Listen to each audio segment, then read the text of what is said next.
My father came, like I said, from German, so he came from a much less religious background, and my mother came from a pretty religious background. So there was that kind of, they were a very loving couple. It was a very loving, happy, funny home, but there was always that conflict around Shabbos and around, observance conflict. So I remember that.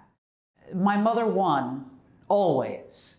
And my dad kind of, he put up a fight because it was it was just a ritual, but he went along with it. But we were always, I grew up in a Shabbos observant kosher home. I did hear Yiddish. Of the 4 grandparents, only one was alive by the time I was born, and she only lived till I was 13. And I heard Yiddish from her, and my mother and she would talk Yiddish back and forth. I would have thrown a couple of words around. Apparently, there's an early story of my life when I was 5 years old and went into a party of adults and said, "I'm chalishing," or something like that, and got a big laugh. I'm the youngest of 4. I was the only one who was sent to yeshiva. I think by then my mother got so worked up at, lack of anything that she tried, to instill at least one child.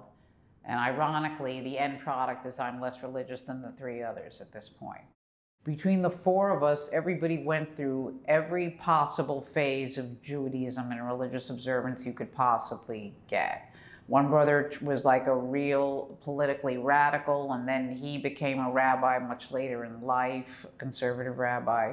One brother was like a hippie living in a van, and he ended up a Lubavitcher Chassid living in Israel.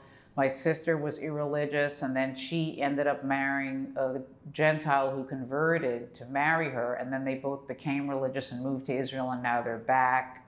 And then there's me. So I saw every possible incarnation and intense and less intense level of Judaism.